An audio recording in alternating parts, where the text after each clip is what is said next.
بسم اللہ الرحمن الرحیم۔ قرآن سننا پوڈ کاسٹ۔ جیسا کہ قرآن مجید کے اندر ہے، وہ چاہے کسی بھی لیول پر ہو لیکن خلافت ہونی چاہیے۔ آپ کا کیا کہنا ہے اس پر؟ میں خلافت کے تعلق سے انسان کو یہ سمجھنا چاہیے، جو آپ نے بات بالکل صحیح کہی ہے، کہ اس شخص کو پہلے تو قرآن کی طرف آئے، قرآن کو سمجھے، قرآن کا جز کو سمجھے کہ قرآن کہہ رہا ہے، اور پھر اس پہ عمل کرے، کیونکہ جس شخص نے قرآن پہ عمل کر لیا آٹومیٹیکلی اس نے خلافت قائم کر لی اپنی۔ بے شک۔ اور جس شخص نے اپنے گھر میں اس چیز کو لے کے چلا کہ اب بھائی میں تو پڑھ چکا ہوں قرآن، میں سمجھ چکا ہوں دین کی حقیقت اور دنیا کی حقیقت کیا ہے، کہ یہ دنیا مٹ جانے والی ہے، 60 70 80 سال کی زندگی ہے میری، میں مر جاؤں گا، اس کے بعد کی جو اللہ تعالیٰ زندگی کہتا ہے کہ جو سمندر سے بھی زیادہ ویسی ہے، وہ زندگی ہے، چلے بھائی میں اس کی تیاری کر رہا ہوں، میں تو قرآن پڑھ چکا ہوں، اب تم پڑھو، اور قرآن کو پڑھیں، وہ اس کے گھر والے پڑھیں، تو اس کے گھر میں خلافت آٹومیٹکلی قائم ہو جائے گی۔ کیوں؟ کیونکہ اس کے گھر والے قرآن پڑھ چکے ہیں اور اسے سمجھ چکے ہیں اور اس کے جز کو حاصل بھی کر چکے ہیں۔ اس کو بس ایک ایسے پوائنٹ آف ویو سے دیکھا جائے کہ اسلام کو نہیں، قرآن کو عام کر دیا جائے کہ ہر مومن، ہر مسلمان قرآن کو پڑھے۔ اگر اس نے قرآن کو پڑھ لیا، قرآن کو سمجھ لیا، ترجمہ پڑھ لیا، تفسیر پڑھ لی، تو میرا تو نظریہ یہ کہتا ہے کہ بہت سے حالات جو ایسے بگڑ رہے ہیں نا، جو بگڑ چکے ہیں، وہ جب بندہ قرآن کی طرف آئے گا تو دھیرے دھیرے دھیرے دھیرے دھیرے دھیرے دھیرے انشاءاللہ اللہ تعالیٰ کی راستے میں امید ہے وہ قرآن کی طرف آتے ٹھیک کرتے چلے جائیں گے ساری چیزیں۔ اصل چیلنج تو یہی ہے کہ لوگ قرآن پڑھنا شروع کر دیں۔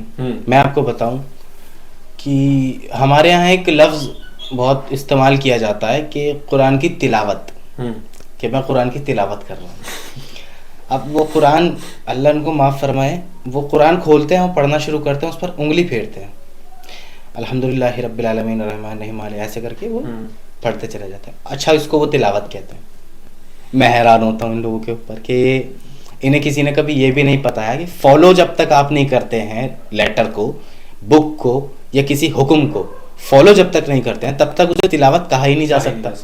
اچھا، عربی کی لکھی ہوئی قرآن کی لائنز پر آپ انگلی پھیرتے ہو، بے شک آپ کو اس کا ثواب مل جاتا ہوگا، لیکن آپ اس پر عمل نہیں کر رہے یا اس کو سمجھ نہیں رہے ہو۔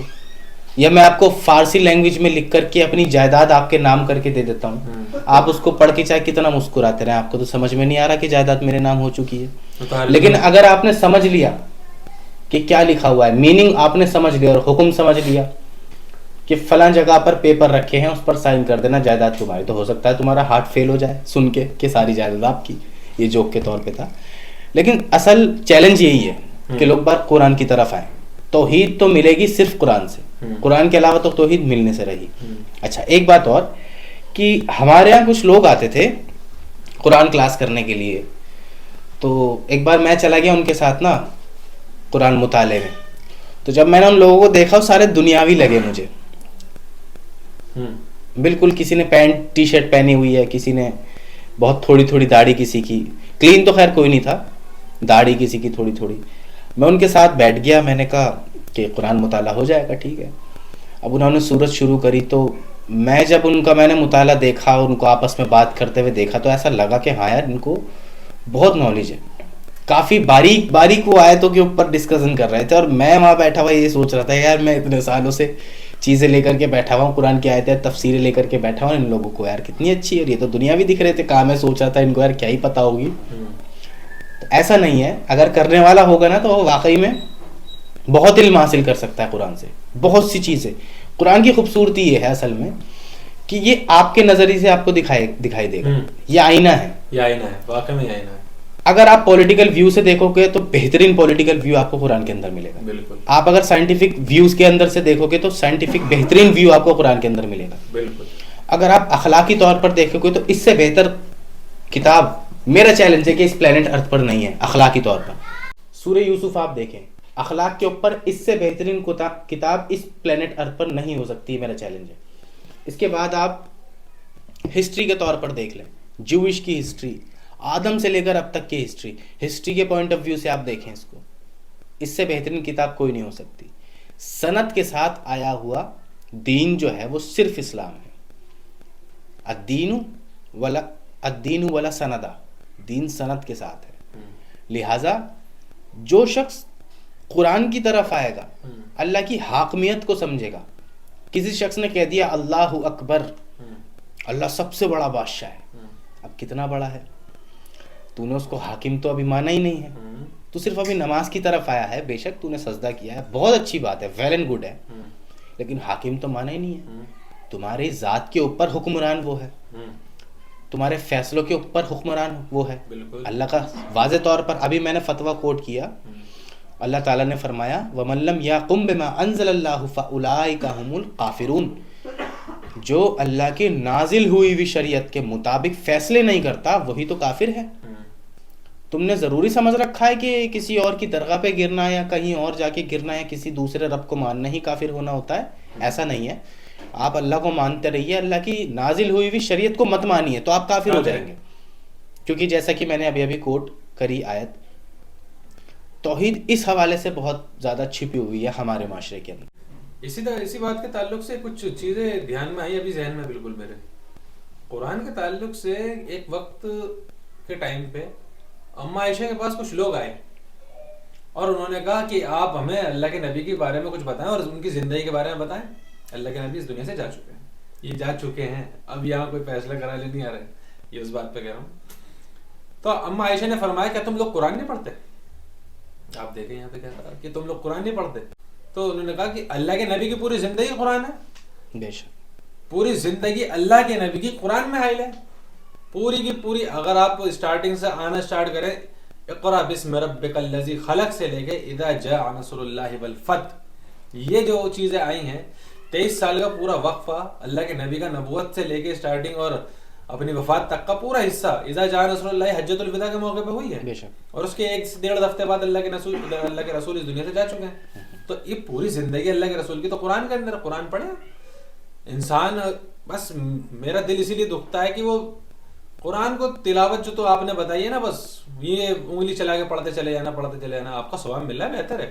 آپ نے کبھی ترجمہ نہیں پڑھا, آپ نے کبھی اللہ کے نبی کی زندگی نہیں پڑھی, پوری تفسیر میں زندگی بتاتے ہیں, آپ تفسیر کھولنا ہی نہیں چاہتے. آج کل اتنی فیسلٹیز ہیں, پہلے تو دور تھا کہ فارسی سیکھیں گے تب جا کے یہ عربی سمجھ آئے گی. اب تو اتنی فیسلٹیز ہیں, اتنی اللہ نے اسے انفلوئنس کر دیا, اسے ایوکٹ کر دیا ہے کہ رومن انگلش میں آج کل آپ دیکھیں قرآن موجود ہو چکا ہے, جس میں واٹس ایپ آج کل ٹائپ کرا جاتا ہے, فیس بک پہ آپ ٹائپ کر رہے ہوتے ہیں, اس میں اللہ تعالیٰ کی فضل سے آج رومن اردو میں آج پورا کا پورا قرآن ہے. آپ کو اب بھی بہانہ ملا ہوا ہے کہ قرآن ہم تھوڑی پڑھ سکتے ہیں.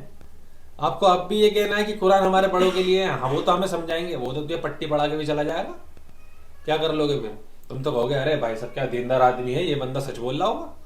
اس چیز کو سمجھنے کے لیے بہت آسان سی چیز ہے. اللہ تعالیٰ نے اتنی بڑی کتاب اور اتنی بہترین اور اتنی اعلیٰ یہ کتاب اللہ نے ہمیں عطا کری ہے, امت کو عطا کری ہے. اسے پڑھنی چاہیے, کسی اور چیز کو پڑھے گا آدمی. بندہ دنیاوی پڑھائی کرے بھائی, ہم تو کہتے ہیں کیونکہ دنیا میں بھی رہنا ہے, اس کی پڑھائی کرو, بالکل کرو, لیکن اپنا دین تو مت بیچ دو, یہ دین تو مت چھوڑ دو. اس کے لیے آپ پڑھیں, آپ کمائی کریں, آپ اپنے بیوی بچے پالیں, لیکن 1 سے 2 گھنٹے اگر آپ قرآن کے لیے نکال لیں گے تو کیا بڑی بات ہے. 24 گھنٹوں میں سے آپ 8 گھنٹے کی ڈیوٹی کرتے ہیں, 2 گھنٹے کا آپ کا سفر بھی مان لیتے ہیں چلے کہ 2 گھنٹے کا آپ کا سفر ہے آنا جانا اپ ڈاؤن کا, 8 گھنٹے کی آپ کی ڈیوٹی ہے, آپ کے 10 گھنٹے ہو گئے. اب اس میں سے بچے آپ کے 14 گھنٹے, 8 گھنٹے کی آپ نیند لیتے ہیں مرے سے مری, ٹھیک ہے, 10 میں سے 8 18, ابھی 6 گھنٹے آپ کے پاس بچے, چلیے 2 گھنٹے آپ دوستی یاری میں گھوم لیتے ہیں, 4 گھنٹے بچے, 2 گھنٹے تو قرآن پڑھ لو, چلو 1 گھنٹے تو پڑھ لو, دھیرے دھیرے کر کے جب تم پڑھو گے چلو گے تو تمہیں سمجھ آنے لگیں گی چیزیں کیا ہے قرآن. کیوں اللہ نے کہا ہے اقرا بسم ربک الذی خلق خلق الانسان من علق, اقرا پڑھو اپنے رب کے نام سے. کیوں کہ اللہ نے تو پہلا حکم ہی پڑھنے کا دیا ہے, اور انسان پڑھنا ہی نہیں چاہتا. وہ تو کہتا ہے اس بڑے نے پڑھ رکھا ہے, اس سے سن لوں گا, میرا کام پورا ہو جائے گا, ہو گیا تیرا کام. حالانکہ ایسا نہیں ہے. جب تک آپ سنیں گے کسی بڑے سے, لیں گے کسی بڑے سے, وہ بجلی بھر ہی نہیں سکتی, امپاسبل ہے. جب تک خود نہیں پڑھتے نا تو دل کے اندر انقلاب پیدا نہیں ہوتا. اندر انقلاب جب پیدا ہوتا ہے جب میری جسے اون سٹڈی کہتے ہیں, سیلف سٹڈی, جب تک قرآن کے اوپر کوئی انسان سیلف سٹڈی نہیں کرتا اس کے اندر کی آگ, اندر کا انقلاب نہیں بھڑکتا. بڑے سے سن لو, چاہے کتنے بڑے بزرگ ہوں, کتنے بہترین قرآن کے ترجمہ کرنے والے ہوں, وہ بات جب تک نہیں آ سکتی جب تک سیلف سٹڈی نہ ہو, خود کیا علم اس سے حاصل نہ کیا. یہ قرآن تو میں نے ذاتی اپنے اوپر بتا رہا ہوں میں، ایسی چیز میں نے دیکھی، جب اسے پڑھنا شروع کرو نا یہ انٹرسٹ بڑھاتا چلا جائے. بے شک. اس پوری کتاب میں نہ ایک فوٹو ہے، نہ کوئی ہنسی مذاق کا چٹکلا ہے اس میں کہ اسے پڑھنے میں انٹرسٹ آئے. لیکن جب بندہ اسے پڑھنا شروع کرتا ہے نا تو بس وہ تو اس کے اندر یہ کیوریوسٹی رہتی ہے کہ اگلے میں کیا ہے، اگلے پیج پہ کیا ہے، اگلے پیج پہ کیا ہے. یہ اس قرآن کا ایک طرح سے میں کہتا ہوں معجزہ ہے. یہ معجزہ ہے، یہ توحید ہے. یہ توحید ہے. کیونکہ اس انسان کو جس کو معاشرے نے بتایا ہوتا ہے کہ گاڈ ایسا ہے یا گاڈ ویسا ہے، اس کو اصل گاڈ جب پتہ چل رہا ہوتا ہے نا کیسا ہے اور کتنی کلیئر کٹ بات کر رہا ہے اللہ رب العزت. قرآن میں جتنی کلیئر کٹ اللہ رب العزت نے بات کری ہے نا، میں نے ایسی بات نہیں دیکھی، ایسا کلام نہیں دیکھا. اور کلام لکھنے والوں نے اپنا کلام پھاڑا عرب کے اندر قرآن کو پڑھنے کے بعد. مشرکین آئے اور منافقین آئے، اے محمد آپ کا قرآن بہت سخت ہے، یا تو آپ اس کو بدلوا دیجیے یا اللہ سے کہیے تھوڑا سا آسان دے دیں. تو اللہ رب العزت نے فرمایا کہ ان سے کہہ دیجیے مجھے کوئی اختیار نہیں ہے. اللہ رب العزت ہمارے نبی کے بارے میں فرماتا ہے قرآن کے اندر کہ اگر یہ نبی اپنی طرف سے اس قرآن کے اندر کچھ گھڑ لیتے تو ہم انہی کے ہاتھ سے انہی کی شاخ کاٹ دیتے. ایسا رب، کیسی توحید ہے اللہ رب العزت کی. اللہ کسی کا محتاج نہیں ہے. دیکھو آدم آئے، آدم نے آئے دنیا پر سزا کے طور پر اگر بھیجا گیا تو آدم نے معافی مانگی کس سے؟ اللہ سے. ڈائریکٹ اللہ سے مانگی تھی یا کوئی ذریعہ تھا؟ ڈائریکٹ مانگ لی تھی. ٹھیک ہے. اس کے بعد نوح علیہ السلام، نوح علیہ السلام نے اپنے بیٹے کی کشتی آئی ہے اور سونامی آئی ہے، انہوں نے اپنے بیٹے کے لیے دعا مانگ لی تھی جو کہ کافر تھے ان کے بیٹے. اللہ رب العزت نے ان کو کہا تو انہوں نے معافی مانگی. ڈائریکٹ مانگی تھی یا کوئی ذریعہ تھا؟ کسی مزار پہ گئے تھے، ذریعہ نہیں تھا نا، ڈائریکٹ مانگی تھی اللہ رب العزت سے. اس کے بعد ابراہیم علیہ السلام، اتنے خلیل، اللہ کے دوست. جس وقت حضرت ابراہیم کو آگ میں پھینکا جا رہا تھا تو اللہ رب العزت نے جبرائیل کو بھیجا اور کہا کہ جاؤ پوچھو میرے خلیل سے، میرے دوست سے کہ میری مدد چاہیے. تو جب حضرت جبرائیل نے کہا ہے نا کہ اللہ تعالیٰ نے مدد کے لیے مجھے بھیجا ہے، تو انہوں نے کہا ہے کہ میں وسیلہ نہیں لوں گا تمہارا یا میں کسی اور سے نہیں مانگوں گا، میں ڈائریکٹ اللہ دیکھ رہا ہے مجھے کہ ہاں دیکھ رہا ہے.